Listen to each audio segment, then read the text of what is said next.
Hi guys, I'm live.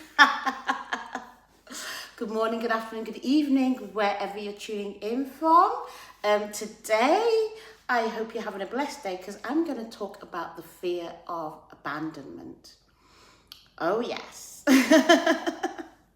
This is the polka dot series and we are talking about fear, different versions of fear. So if you haven't already seen my other three, I think I've done three so far, go back and watch them. But today is my final talk on fear and I'm ending it with the fear of abandonment. And tomorrow I'm going to do like a little summary and just go through all the different fears that I've experienced. There's probably others, but usually a fear, latches onto another fear. So these were like the four major fears that I've had in my life and showing you how I have actually tackled them. But today it's story time. I'm actually going to tell you a story. So sit back, relax and listen to my little story that I proudly wrote. Anyway, so I put it on my laptop. So here we go. And yeah, it's a very short story. So here we go. Are you ready? Once upon a time, because you've got to start a story with once upon a time, if you don't start with once upon a time, it's not a story. So anyway, let's reverse back. Once upon a time, there was a beautiful young couple called Larry and Carol. In the 60s, they decided to relocate to the UK from Africa. They got married and had 3 children. They found navigating a westernized country very difficult, especially with the responsibility of 3 children. They needed to find a solution to earn and sustain their family. The main challenge was the type of jobs available to them. They would require them to leave their children unattended for long periods of time. This was not an option for them. There was not enough money to hire a living nanny, so instead they decided to leave the eldest son back in Africa with his grandma and send the 2 younger children to live with a nanny. As it was impossible to find a nanny that could take both children, the couple had no other alternative but to place them in separate homes. During the days off from work, the couple would travel miles by bus to pick up the kids, and for a few days they will all be family again. This was all until Larry and Carol had to go back to work. One day, as Carol was combing her daughter's hair, to her astonishment, she found it was covered in lice. She went to the nanny and demanded answers. It was then that she learned the nanny had mistreated her daughter. Suddenly, Carol found herself reflecting back on all the days her daughter begged to stay with her and not go back. She thought her daughter's clinginess was just a statement of love. It all made sense now. Needless to say, the little girl did not go back to nanny from that day forth, but the damage had been done.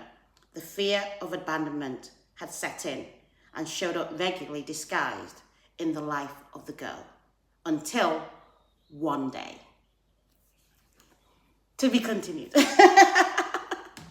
So yeah, I said, we're talking about abandonment and the fear of abandonment. And literally, when I got to that stage in my life, when I realized that my abandonment issues stemmed all the way back from what happened in my youth, then I was able to face it. But I just want to talk a little bit about how it showed up in my life and how it was disguised, because I'm telling you the story and it was truly disguised, because on the onset you wouldn't look at it as abandonment. On the onset you'd look at it as independent, because what I had decided to do subconsciously, and sometimes I don't even know whether you have a conversation with your younger self when you're little and you say, this is the plan that we're going to do, and it made perfect sense at the time, and then you forget as you grow older that you've actually made this statement when you were young. But so what I decided to do was just not let people in, because I'm like, if you don't let people into your life, into your world, if you put everybody at distance, at a certain point, they cannot abandon you. And if you set yourself up in such a way that you have everything that you need, then you cannot be abandoned, because, you create your own haven around yourself. And the other thing that I did, what I found really easy to do, was leave.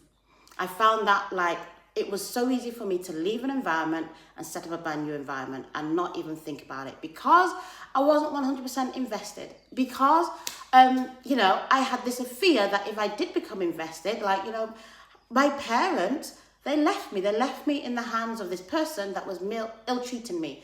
But like I said to you, and I've been saying this all along, I'm not saying that, you know, my parents were bad parents, because as you can tell from the story, all they were trying to do was provide for their family. So from their angle, they were doing the best that they could. They did not know that I was going to be in the hands of somebody that was going to mistreat me. They didn't know that their actions were going to cause that. It wasn't intentional for them.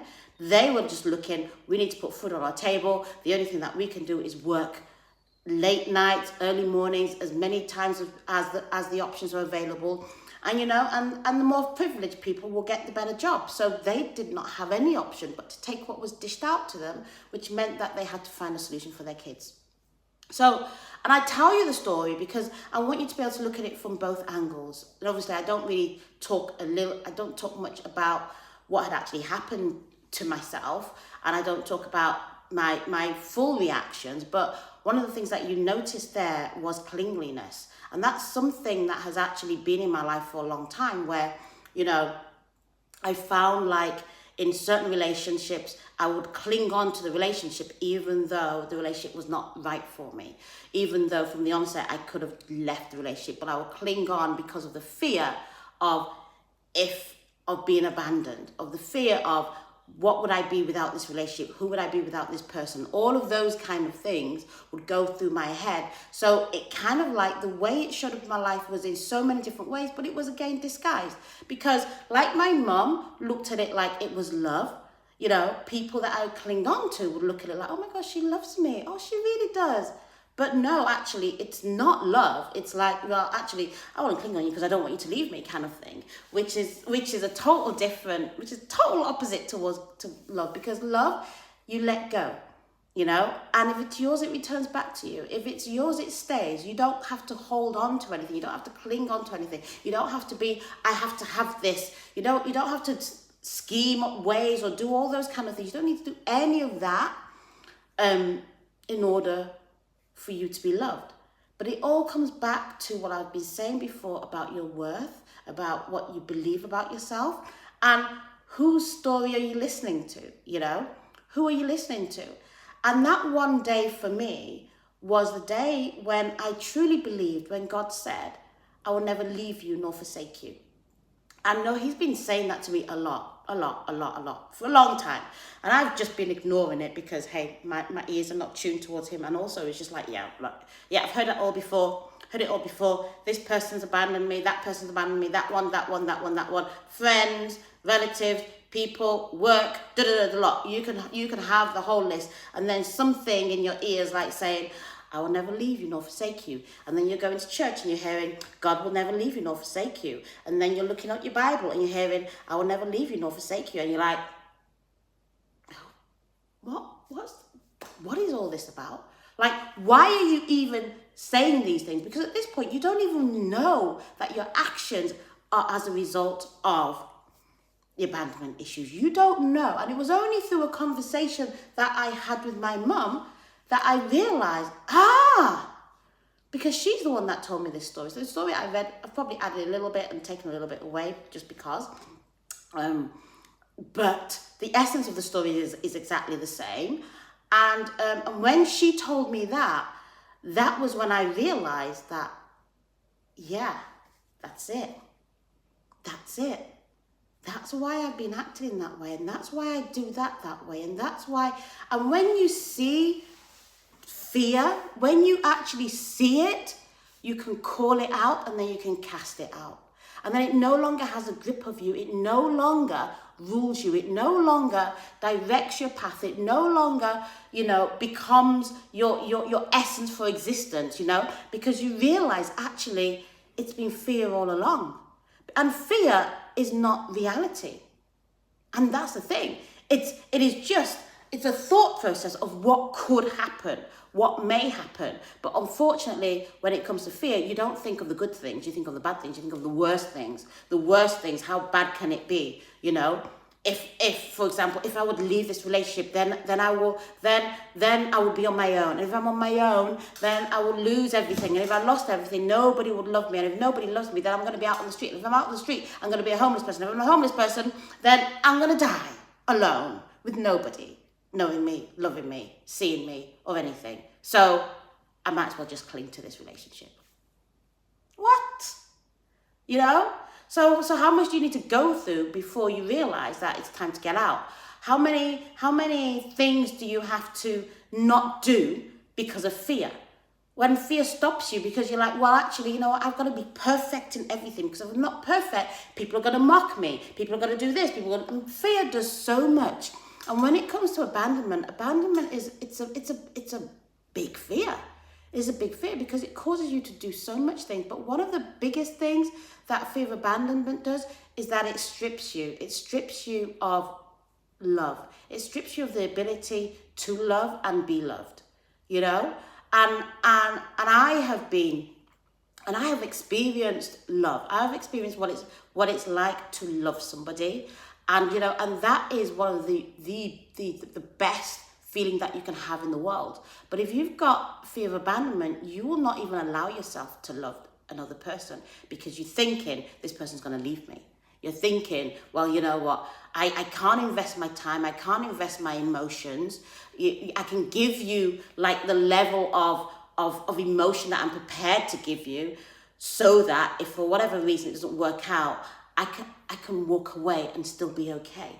But that's not what love is about. Love is about giving it out freely, you know? Giving it out freely with no fear. And that's why in the Bible it says, perfect love casts out fear. So when you love with all your heart, there is no fear. You have no fear. You know, but when you're fearful of stuff, then you cannot love in the manner and the way you should. And the more fear you have, the less love you have to give. And that is the truth. That is the truth. Because if you're fearful, then you cannot be operating from a position of love. And I really want people to be operating from a position of love, because you know what? It is the best way to be. It is the best way to be. You know, there's no other position that you can operate from that is going to give you peace, that is going to give you joy, that is going to allow you to navigate through so much in this world than operating from the position of love. You know, and that's what I want to say to you. So, I want you to almost look back and look at how you do things. Because sometimes, like I said, my fear was disguised. A lot of times, because you've got a relationship with fear, you know, when fear comes in, it's either you either cast it out or you form a relationship with it. And many of us have got a relationship with fear. And because we've got a relationship with fear, we don't realize it's fear. We think it's our protection. It's protecting us. It's there for us. But no, it's actually stopping us. It's stopping us from being the person we're meant to be. It's stopping us from creating the things we're meant to create. It's stopping us from loving others. It's stopping us from even loving ourselves. It's stopping us from loving God. It's stopping us from so many things. It is actually limiting our life. It's limiting all the experiences and the opportunities that have been given to us to experience in this world. So, you know, let's look at ourselves and look at those patterns that we have and actually ask ourselves, am I operating this way because I'm fearful? And then if I am, well, what fear is it? Because every fear has got a name, you know? And it's time to like end the relationships with all these fears, because they're not our friends, they're our enemy. They don't actually exist. So we're actually talking we're actually in a relationship with something that does not exist. It's a thought process of what could be, but it's not even a could be in a great direction. You know, it's a could be in a real bad direction. And that then forces you to act in a particular way. So let's not be people that are acting from fear, but people that are acting from love, you know. And if that story, you know, what's the word, resonated with you in any way, then yeah, you know, let me know. It'd be nice to hear your comments. And also, just know that doesn't matter who has done what, whether they've done it intentionally or unintentionally, that we have a God that loves us. And we have a God that will never leave us and he will never forsake us, no matter where we are in, no matter what situation, not what issues, he's always with us, you know, always with us. And his love is everlasting. Just because he loves me doesn't take away how much he loves you. That's the truth. So yeah, so if you think that this is a message that somebody that you know would like to hear, or you think, oh, this would be great for somebody to listen to, then please like, subscribe, and share. Share, because, you know, that's the way in which the message goes out to other people. And you never know who might hear this and go, wow, this is for me, this has helped me, this has given me a good day, this has blessed my day. We don't know. So you know what? Just share and see. And on that note, I'm going to say goodbye. I will see you tomorrow. And tomorrow will be the last time that you'll see me in my polka dot dress. I actually almost wore something else there, totally forgotten. And I was like, oh my gosh, I've got to wear my polka dot dress. So yeah, so tomorrow will be the last time. And I'm going to do like a whole recap. And you know, and I've got the best example to use for that. So yeah, so join me tomorrow as I take you through the last, I guess, episode of About Fear. So yeah, so we've talked about fear today, and today was specifically the fear of abandonment. Take care, guys. Speak to you soon. Love you. Bye.